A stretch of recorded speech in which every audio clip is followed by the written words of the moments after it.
Well, welcome one and all to this evening's Big Draw Live. I'm gonna underline things as I speak. Here we go. The Big Draw Live with Gary Scribbler, which is me. There. So I am drawing. I'm drawing digitally today, which is the way that I do all the Green Man illustrations and stuff for the Big Draw. With whom I'm honoured to be a ambassador. So the idea for tonight is I'm just going to get rid of that layer there and do a new layer and make a start. The idea for tonight was for me to produce a complete illustration of our lovely mascot, the Green Man. And seeing as how we are the Big Draw, we are going to have our guy, the Green Man, doing a bit of drawing, doing a bit of painting, painting one of his animal friends as a subject, and you get to see the process. You get to see how it works from start to finish when I'm doing one of these kind of pictures. So I'm diving straight in. So the first thing you'll notice is that it's all very faint. That's because I'm using the equivalent of a very soft light blue pencil at this stage to do the underdrawing. Those of you that have followed my stuff before know that I talk about the underdrawing quite a lot when I'm doing this kind of thing. It gives me the structure. Do you work in SketchBook Pro? Yes, I am. I am working in SketchBook Pro. I love SketchBook Pro. I think it's a really, really good bit of software. They don't pay me to say that. I just really like it. It's very intuitive and it really feels like the materials that you're supposed to be working in. So I think that's great.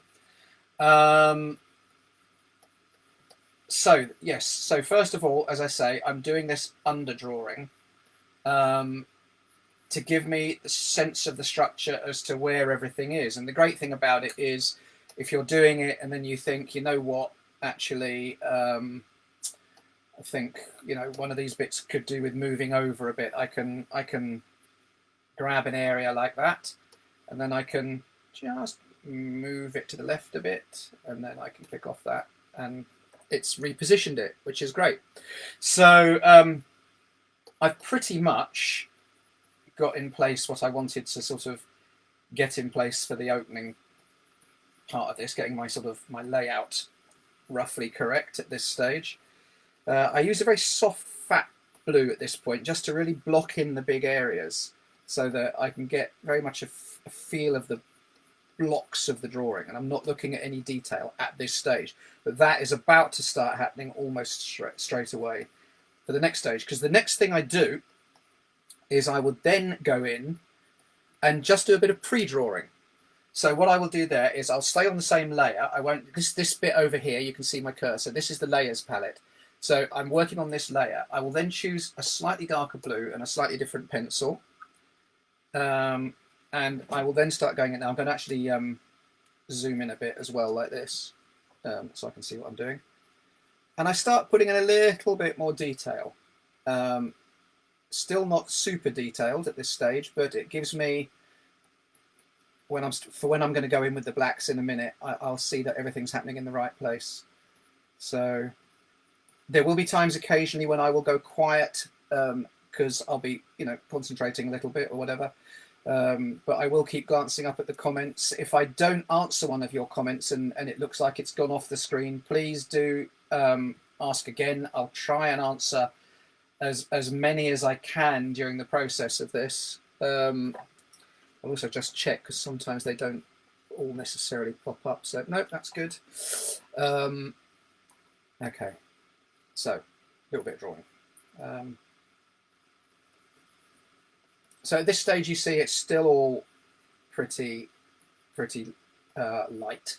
I mean, do feel free as well if you have any questions you want to ask as we're going through. Please do feel free to ask, and I will try, as I say, to answer as many as I can during the course of the next. I don't know. I've got a feeling it's going to be about an hour, possibly, to do this. This picture, maybe something in that region, and you'll get to see how the process works. You'll get to see the zooming in and the zooming out and all the sort of fun and games that one has when one's drawing these illustrations. I do love, I mean, those of you that follow me already and know my stuff know that I do love what I like to call real drawing. My doodle a day is always done in my sketchbook. My curious creatures that I do of a morning, they're done in a sketchbook using pens and paints and all that kind of thing. But this is what I use on a day-to-day basis for professional work, and mainly just because of the flexibility and the freedom that you've got with it, with the undo button, and it's you don't have to wait for things to dry. So I do love working on this. Are you using a graphics pad? What I'm using is something called a Cintiq, which is it's a sort of 22-inch, 24-inch monitor. It looks like a computer screen, but it's angled like a drawing board, and a digital pen. So I'm drawing directly onto a screen. It's a bit like using a graphics tablet, but it's plugged in like a monitor basically, and it's called a Cintiq by a company called Wacom, and it's a rather wonderful thing. I couldn't do this job without it, and luckily I discovered recently that you can screen share when you're doing one of these things, so it seemed like a good idea for tonight to do this really. So that's the hardware I'm using, yeah. So why SketchBook and not Photoshop? The pens in Photoshop aren't as sensitive as the ones in SketchBook for me. I actually prefer the interface in SketchBook to the one in Photoshop. When I'm doing slightly different kind of finished illustrations, maybe, I will sometimes use a mixture of the two. I'll use Photoshop for certain elements of it and SketchBook for other elements. The colouring tools in Photoshop I like quite a lot when you want it to look a bit more slick and finished. But if you want something to look a bit more hand-drawn, I prefer the immediacy of SketchBook, basically. That's the straight answer. And also habit. I mean, you know, one gets used to what one gets used to, and I'm used to SketchBook Pro. I know how it works. I know where all the buttons are pretty much. I still get confused sometimes because I'm old. But I have my senior moments when I'm thinking, where does that bit work? And I have to go and look it up. But no, generally I just know my way around it a lot more, and I just like the feel of it. Have you ever tried Clip Studio? Yeah, I did briefly try Clip Studio. The thing is, they're all good, and they all have their pros and cons. And Adobe's just released Fresco on the iPad, which is also rather nice. But you get used to what you're used to. I mean, there was a point when I thought about going away from Photoshop and using Affinity. But, you know, I started trying to use it and I just couldn't find my way around it. And because I've been using Photoshop for umpty billion years and knew where everything was, I just stuck with it. And I think habit is as much a reason as any that we use the software that we use. And sometimes we force ourselves to change, and sometimes we stick with it. So, yeah, there's lots of good reasons to use other software, I'm sure. But I just know what I'm doing with this one, so I tend to just sort of stick with it, really. The hue on display, yep, that I'm sure it is a lot cheaper. It's and I'm sure it is as good. Again, it's, you know, when all these things started, Wacom was one of the few people that were making ones that were any good. Now there's a lot of other people that make good ones as well, but I'm kind of, I don't know, loyal. I don't know. I'm just used to the Wacom. I'm used to the interface again, so I stuck with it. And yeah, while price can be a factor, also it's just, you know, you work with what you're comfortable with. Some people prefer PCs to Mac. Some people prefer Mac to PC. I'm a Mac person. I'm a slave to Apple, I'm afraid. But I've been using it ever since I had my first ever computer, you know, and I know my way around it again. And if I have to sit on a PC at any point, I just don't know where anything is. So I think that's the thing, isn't it? We all just use what we're used to. Right, time to put a new layer in, and it's time to start using the black. So I changed my pen. You see up here, I started with this very soft pencil up in the top right hand corner for the pale blue, and then went onto a slightly harder pencil with the slightly darker blue. Now I'm going on to this, which is a sort of fountain pen, dip pen kind of thing, and I'm going in with the black. So I'm actually going to zoom in a bit more, move it around so I can reach it clearly, and I'm going to start cleaning up my boy. So There we go. And this is the stage where the, you know, this is the line work now. This is the stuff that will be the line work of the drawing. And it's where I slow down a little bit. It's all got a little bit fast when you're doing the pre-drawing. Now things do slow down a fraction because I'm having to sort of think it through and be a little bit more careful and whatever. But I'm still a sort of artist who likes to work relatively fast. I'm not someone who labours over their images too much. I like an immediacy of drawing, so I do tend to work fairly quickly. Although those of you that have been watching my other live doodle stuff will think, well, this is much slower compared to those, but hopefully a little bit better as well, because those are always very scrappy. Yeah. And this guy was fun to create.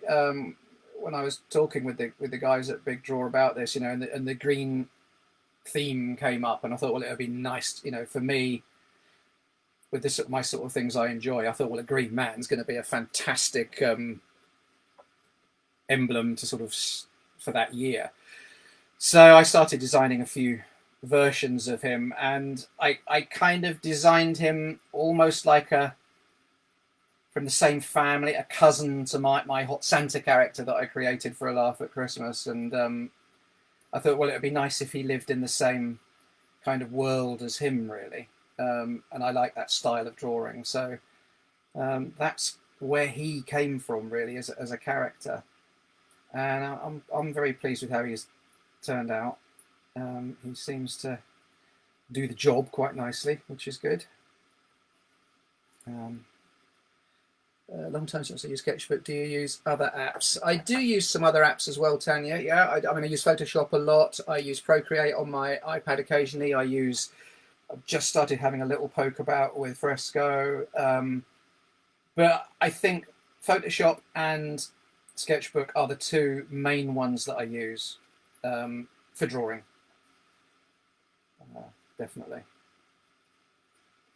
Sorry, there was a bigger one up there. Wacom are great, SketchBook's good. Da, da, da, da. Yep, brilliant. Thank you, Willie. I completely agree. So, Photoshop is fantastic for what it does, and it's got a lot better. I must say, recently, some of the newer brushes and the newer interface on Photoshop has got a lot better for this kind of thing. But I still prefer SketchBook for the actual drawing side of things, and that's what it's built for. The kind of all the sort of photo manipulation side of it and the composite side of SketchBook aren't as good as Photoshop, you know. And so that's why when I'm doing illustrations, quite often I will use a mixture of the two. But for the purposes of tonight, we are in SketchBook. So yeah, he's starting to look like himself, which is always a bonus. Right, let's move around a bit.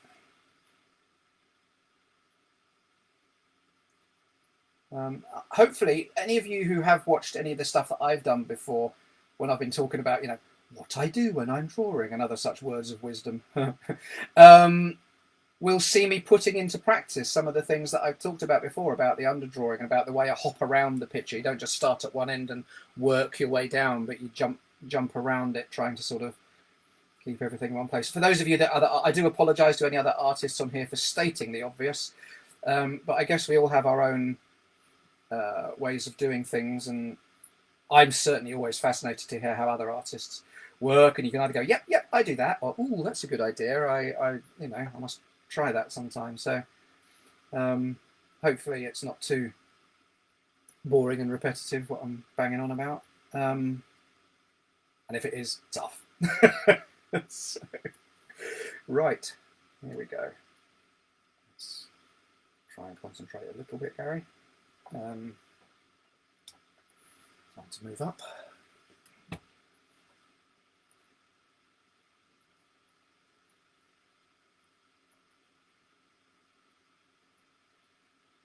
So he's got the pine cone and the feather hanging from his belt, which are just sort of there to symbolise the plants and the animals, really.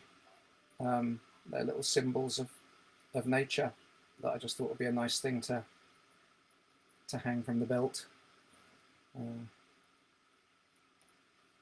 Part of his personality and his character. He's kind of a timeless character. I mean, the Green Man goes back a long way in British folklore, but I was trying to sort of find a way of drawing him that, although his costume, if you like, is kind of in period, it's a bit sort of Dark Age, a bit Celtic. He's also a modern guy, and you know, we do our we've done our sort of pictures before. I've had him on phones or whatever, and in here he's got his paints and his easel and stuff like that. So although I think he's a timeless character, and that's what I've tried to achieve with him. You know, he's got the dreads, and you know, so there's a hint of festivals about him, and a hint of the past, and a hint of the present, and a hint of the alternative, and just a hint of being in touch with the world around us, really. Okay.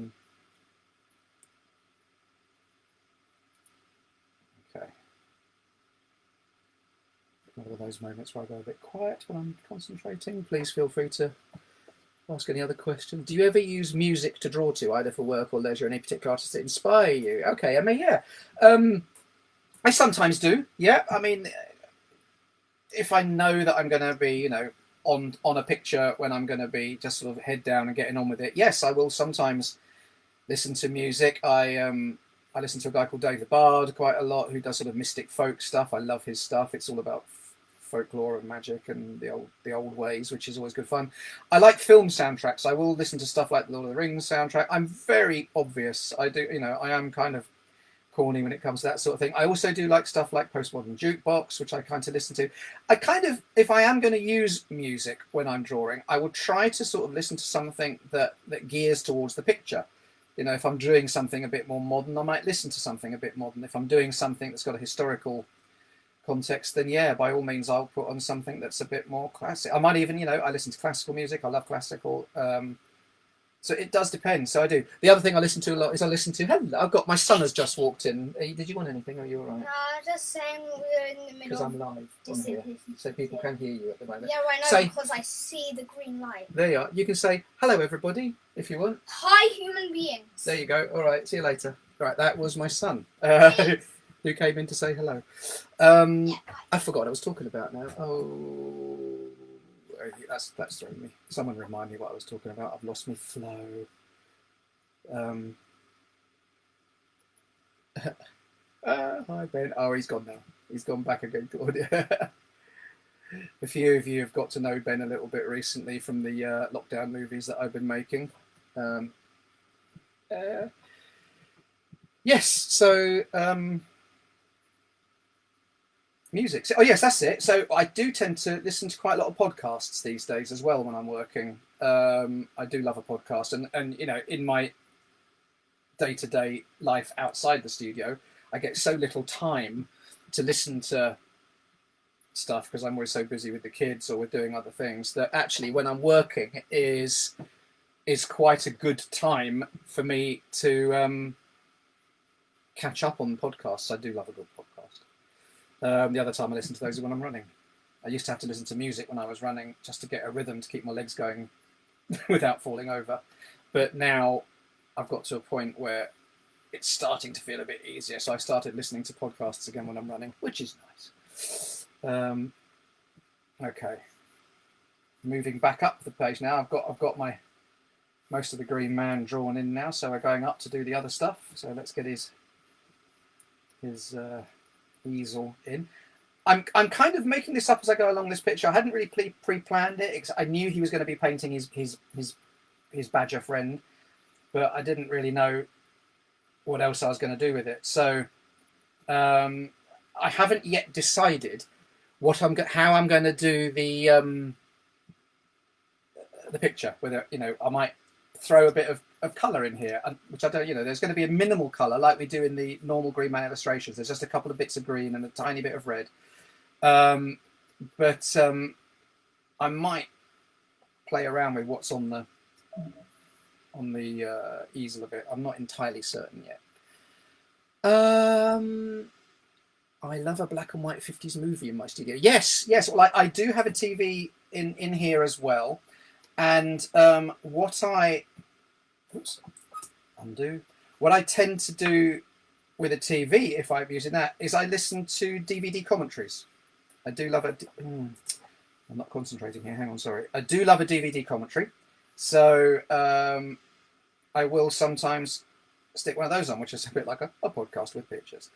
That you can see now, by the way, I'm using the rather wonderful ruler tool that you get in here. So when you're doing things like these straight lines, and I thought these lines really ought to be straight lines, you can use this fabulous ruler, which is, you use a ruler if you're doing it for real, so you might as well use the tools you get in the system, and it is quite a handy ruler, and you've got circles and you've got French curves and stuff as well. It's a great little system, and I'm very, very, very pleased with it, really. In an ideal world, one would still be doing, watercolor and ink, but it's just impractical. Certainly for the way I work these days, it is impractical on a day-to-day basis. There are occasionally jobs that I have done. I do still crack out the paints for when that's actually really what's needed for the job. But 9 times out of 10 these days, it's going to be digital. It's not looking too bad. We're getting there. Okay, let's zoom in again. And you're right, Emma. Badgers are the best. I do love a badger. Badgers are possibly one of my favorite. If not my favorite animal. Certainly my favorite British animal. I think people sometimes say to you, "What's your spirit animal? What's your favorite animal?" And I think for me, it's a toss-up between badgers and gorillas. I love them both, but there is something rather wonderful about badgers. I think my love of badgers probably stems right back to when I was a kid, and I used to sort of obsessively read Wind in the Willows, and I just think that Badger's the coolest character in the world in that. So possibly it must. I wouldn't be at all surprised if it stems back to there a bit.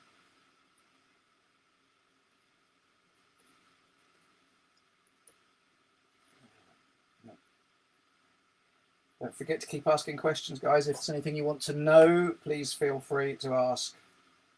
I fully expect people not to sort of stick around the whole time. That's fine too. I won't be offended if people come and go. That's okay. And this will be available on the page to look at afterwards, where you can use your fast forward button if you want as well. If you have to listen to me waffling, you can watch it sped up like a time lapse and just see it happening. But this is all happening real speed, so that you can see how the process actually works.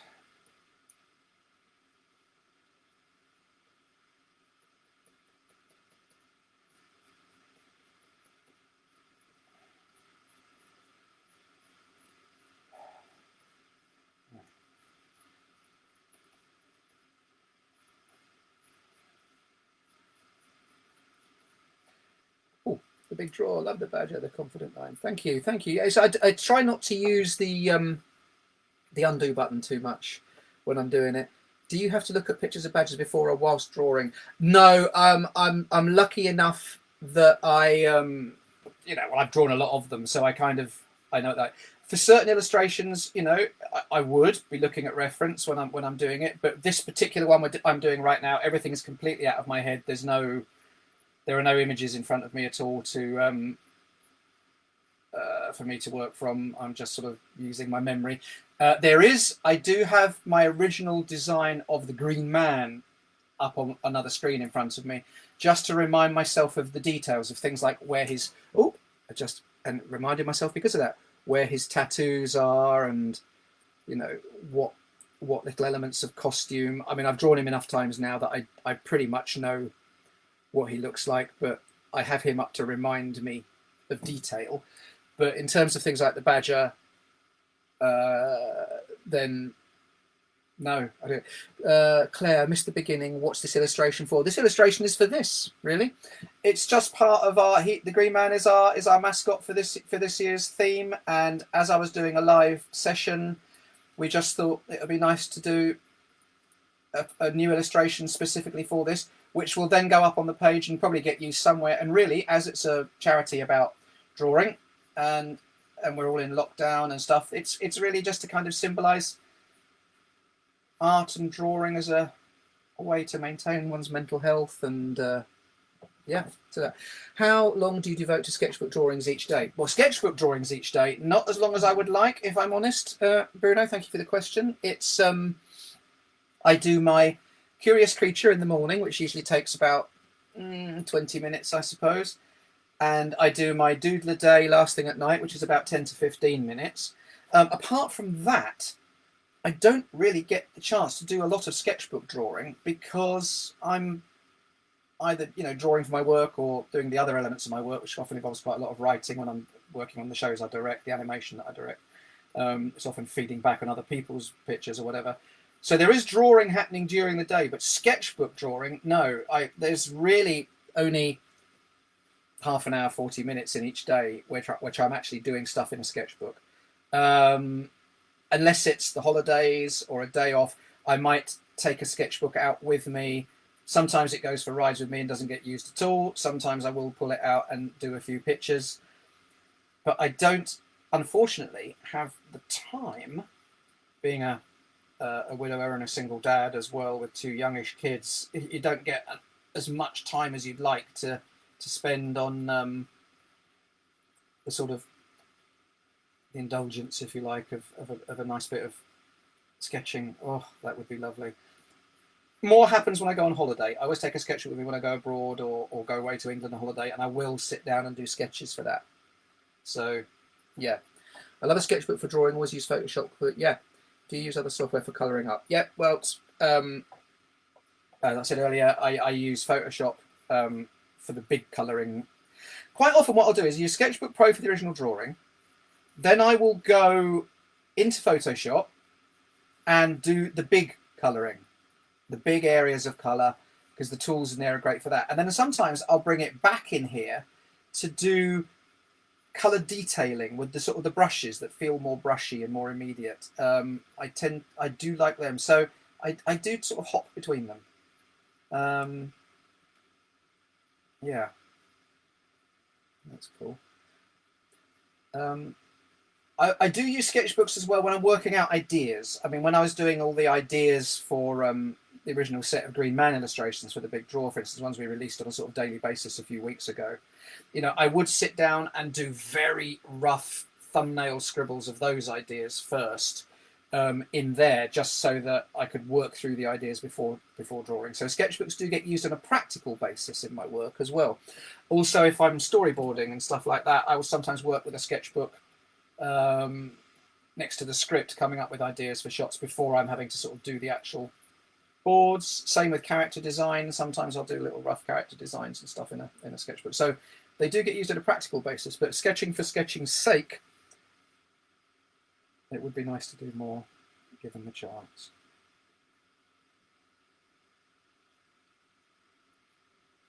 You'll notice as well that the underdrawing, the cleanup doesn't always completely match the underdrawing. The underdrawing is just there as a sort of a guide. I don't like the pre-draw to be too detailed, because I like a happy accident. I like my line work to sort of feel a bit more spontaneous, and for some of the cleanup to sort of take on a life of its own.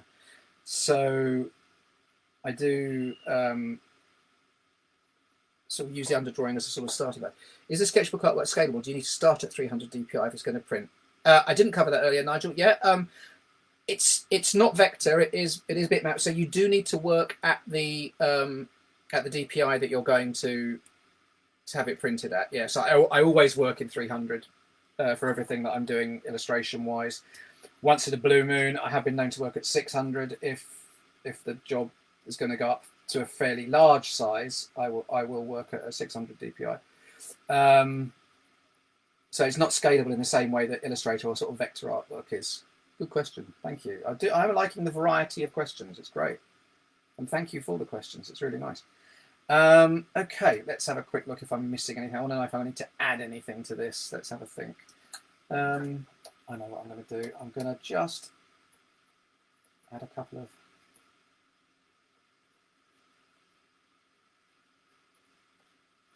little fellas up there, I think.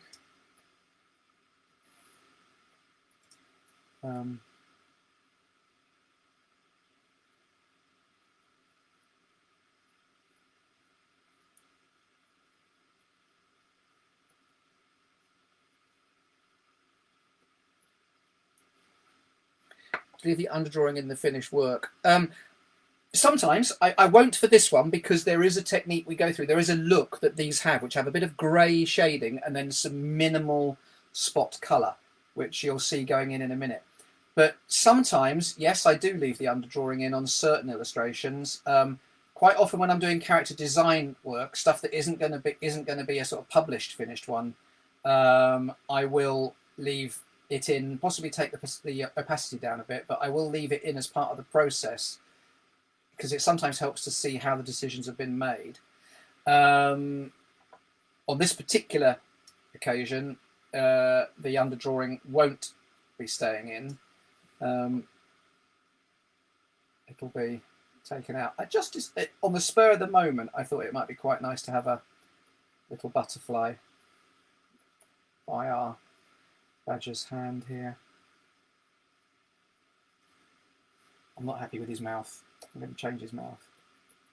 I think the underdrawing was wrong, and let's go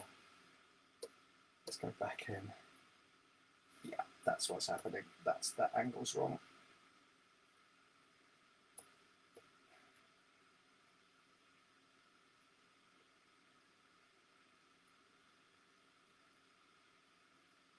Yeah, you see, me making mistakes and correcting them. That's one of the great things about this bit of kit. You can do that, but you get to see that I do make mistakes. It happens. Right, let's go back down and have a look. Yeah, it's not looking too bad, and we're just about half an hour in, so we're about on course, I would say. I'm actually going to separate out that area. I'm going to copy that before I hide that layer. I'm going to do a new layer, and I'm going to, oh, hang on, what have I done? No, I've done something wrong. Whoops, I may have lost my little badger. Oh well, never mind. Let's go back to that. That's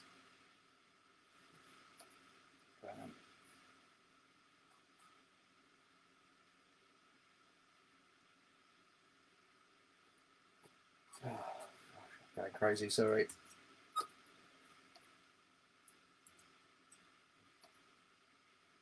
That's better. Good. No, it's not. I'm an idiot. Never mind. We're okay. I'll just forget it. I can remember it. Right. Let's see. What size canvas are you using? All your layers at 100% opacity and locked background opacity. Oh gosh. The canvas size I'm using basically A4. The layers are at 100%. They are at the moment. They've been at 100% opacity. I'm about to do something different though. So I'm choosing a brush now. This brush here, and this grey. And this is where I go in for the shading. So I'm going to just sort of pull that down there. Do I do shading before? Yeah, I do. This is where I do it. And I'll start a bit of shading, and just so I can see where I'm going. And then I will pull the opacity down till the grey is about right. And that feels about right. So it's about sort of 40-ish%. And then, and what I like about SketchBook Pro as well is with the brush like this, I'll just do a bit over here. You do one streak like that. When you do a second streak, it builds up the density of the layers, you see, which is great. So it does work a little bit like a watercolor glaze, which is rather nice. So I do like that quality. I think I'm going to go slightly darker. Yeah, that's better.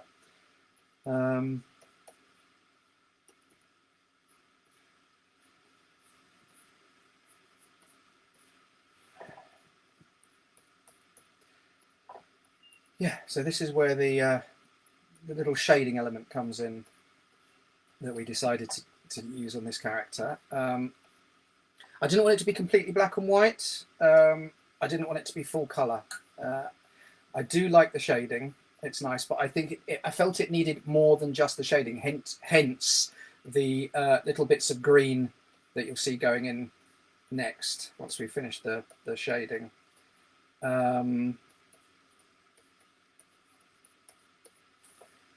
But yeah.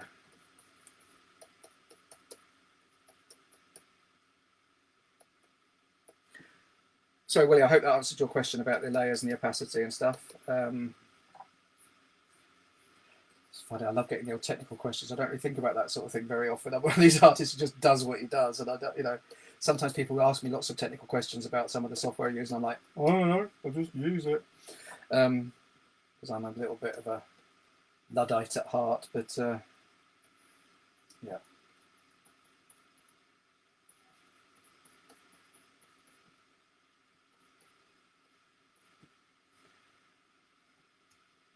Right, there we go.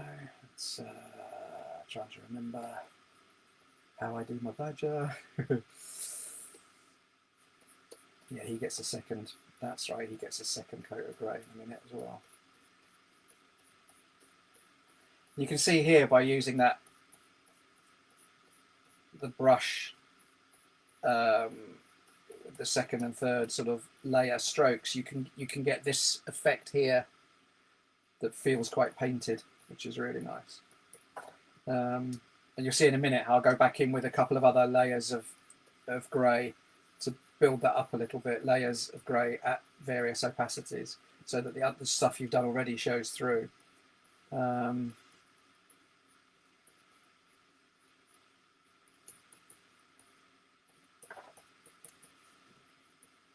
Right, so I'm going to do another layer, pull that down a bit, because badgers obviously they do have some quite dark fur as well, so rather than changing the greys, I use the same grey but just put in an extra layer,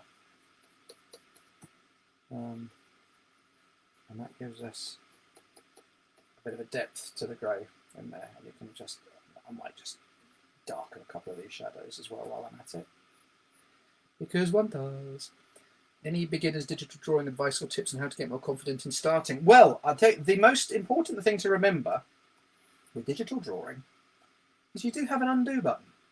So unlike when you're doing working on paper, if you make a mistake, you can rub it out and make it go away, which is great. Although having said that, I do like to keep my mistakes in sometimes, especially if you're not doing a finished artwork, but you're just learning. Keep the mistakes so that you can look at what you did and go, oh yeah, I did that thing, I shouldn't have done that. It's good to remember. Right, I was combining the two grey layers there. Now I'm going to do another new layer, and we're going to stick in the green. I've put an extra green in here recently, so I've kind of forgotten which green's which. Okay, we're going in. Okay. Billy Badger, Ben the Badger, Boris Badger, Buster the Badger. Oh, names for the Badger. I don't know. Why don't you decide what the Badger's called? Name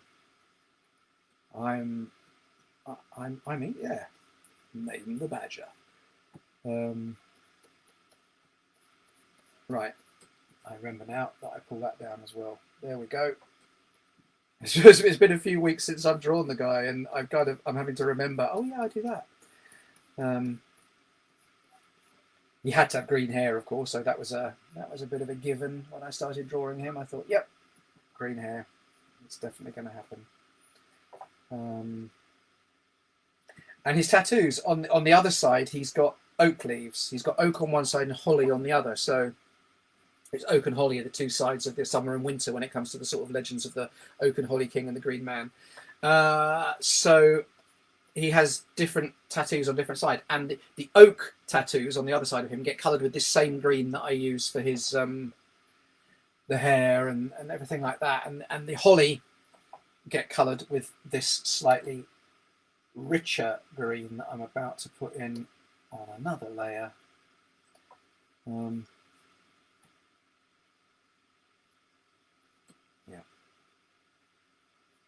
just so that you've got the two different greens of the oak and the holly. Again, this was a decision to make early on when I was designing the character, is just how much colour I used and where I used it as well, you know, and what the colours would be. I decided just to stick with the grey and two different greens. And the only other thing I do with him, because it is holly, I do pop in a couple of little red bits for the berries. There we go. Meanwhile, back on the green. That's the other nice thing about digital. You don't have to keep washing a brush out. You can just hop between colours, which is great. And there are some lovely blending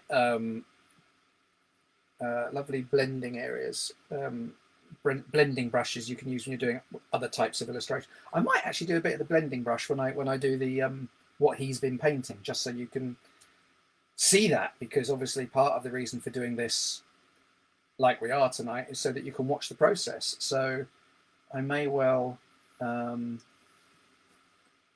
jump in and do a little bit of blending with a different brush, just so you can see how that works. Putting slightly more colour in than I have done in some of the other illustrations at the moment, just again because why not, really? Okay, so we're getting there, I think, with this. Just noticed I'd like another little bit of grey on his pad there and on the back of his hand there. That's better. Right, shrink it down again, see what's missing. Which green's that? That's the one. Have I missed any green on the green man? No, I think he's all in place, which is good. Just downloaded SketchBook. Thanks for unusually try something different. Excellent. Oh, that's great. Fantastic. Oh, good, nice one, Claire. Yeah, I mean, it's definitely worth a try. I like it. My kids have got SketchBook Pro on theirs. My kids tend to use Procreate at the moment on their iPads. I use Procreate a bit. I haven't used it enough to get my head around it properly yet. It is one that I would like to try and get my head around a bit more. So I think it's a useful bit of kit. But you know, the drawing on the iPad is the sort of thing you can do when you're out and about. But these days, don't really go out to many meetings, so don't get to use the iPad that much.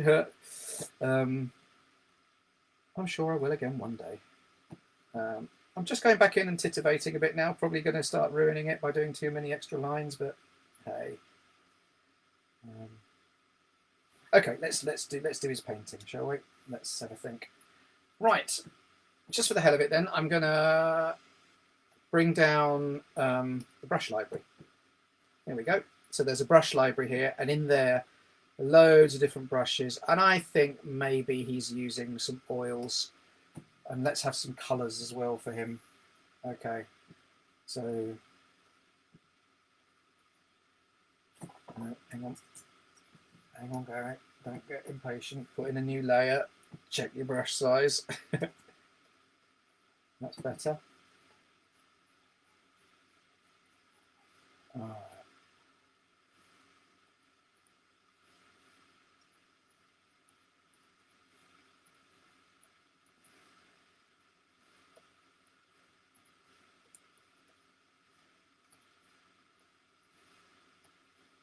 You can see already, because this is oils, you get this lovely blending sort of feeling going on with oils anyway. So it tends to pick up the other colours that you've been working with, which is cool. So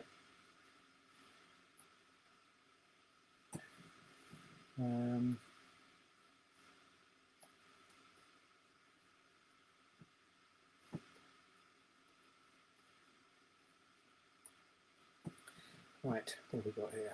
Let's play. I'm playing around with these brushes. I don't tend to use these brushes very often, so it's going to be interesting to see what some of these do. Nice thin one. Oh yeah, it's got a nice thin brush going on there. Let's say he likes a bit of blue. So yeah, Yes, that's nice. It is picking up the other colours, which is good.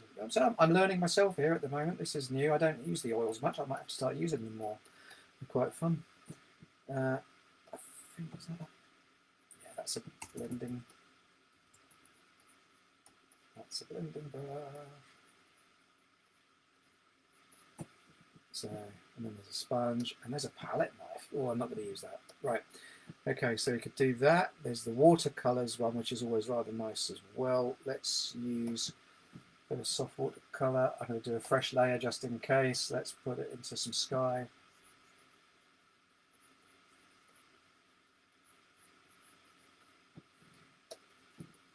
I think that's a blending brush for the watercolour as well. Yeah, it is. So that's cool. So this is the sort of thing you can do on the with the digital paintings. You can work with the other colours. Let's get rid of those now, and let's shrink this back down and see how he's been doing. I think I have a sneaking suspicion that we are possibly not a million miles from being done.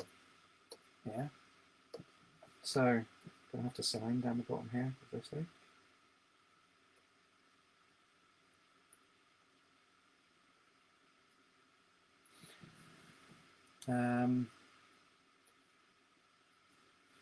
Well, I think quite possibly that we might have a finished picture there. Yeah, I think some pens are tilt sensitive as well as pressure. Is yours? Yes, it is. It is. It's slightly tilt sensitive, and is pressure. Tilt sensitivity works well when you're working with angled brushes or chiseled brushes. Which I don't tend to do very much, although having just done that little badger on there, I might start using them a bit more. But it's definitely pressure sensitive, which is fantastic. I mean, for instance, I'll do a fresh layer that I can get rid of. If you're working with the ink pen that I've just been doing, and just by changing your pressure, you can go from a very mild to thick. That's one pen just by changing the pressure. So that's nice. It's a lovely. That's what I mean. It's really close to working with a real pen when you're working digitally in something like this. The pressure sensitivity is just fantastic. I love it. I mean, SketchBook should be sponsoring me, but they're not. No, I jest. Obviously, I'm not in it for that. Well, listen, guys. I hope that you've enjoyed that. There's a question there. Do you have some creative habits you can share with us? Creative habits. Well, try and draw every day. This is one of the reasons I do my doodle a day every evening. My diary that I keep is it makes me draw every day. And it doesn't matter what you draw. Try and draw from life whenever you can, if possible, to sort of learn how to look. I guess if you look at something and draw it, it teaches you how to look. Does that make sense? I think it does. But do try and draw every day if you can. I've just noticed I missed a colour. Hang on, got to go back in. Let's find the correct layer. It's not that one. It's oh God. Oh, come on. So yeah, is that my one? Yes, it is. It's that layer. There we go. It's a small detail, but it makes a difference. Yeah, so sorry about that. I got distracted by looking at my picture. So yes, do try and draw every day. Do try and draw from life when you can. Don't worry about making mistakes. Do you have an Instagram or Facebook page? I do, yes, Instagram. Yeah, at Gary Scribbler, all one word. If you look for at Gary Scribbler, you should find me on Twitter and Instagram. I'm on there, the Doodle a Day, my evening drawings, which is all about parenting and grief and stuff like that. They're on there. And my Curious Creatures I'm doing in the morning at the moment. And if you look back, there's a load of other stuff like trees and plants with faces and things and all sorts of stuff. So yes, that's my Instagram, at Gary Scribbler. Thank you for asking. Well, I hope it's been not been too boring, and I hope there were a couple of insights in there. Oh, there I am. Look at that. Thank you, Big Draw. That's cool. There I am in my hat. gosh, back in the days when my beard was a little bit more under control. I'm a little bit Gandalf-like at the moment because of lockdown. I've decided to let it go. I look a bit more like like this guy, but not green. And without the cool dreads, unfortunately. So, listen, thank you so much. It's been an absolute delight to do it. It's been lovely reading all your messages and questions. If I speak nicely to the lovely chaps up at lovely chaps, the lovely ladies, the lovely team up at Big Draw, maybe we'll do another one again in a few weeks' time, if there is a demand, and we'll think of either do another Green Man or we'll do something else. And yeah. Meantime, stay safe, everybody. Keep drawing, and guys, I mean, you know, why not post on here? Use the comments section under here. If you do some drawings that have either been inspired by this or just generally, please post on the Big Draw page and post maybe in the comments here so we can have a look and see what you're up to. I'd love to see it. I mean, I think drawing is a wonderful thing, and anyone can do it. And you know, as I always say, there's no such thing as a bad drawing or a wrong drawing. It's always part of the learning curve. All right. So thank you all so much.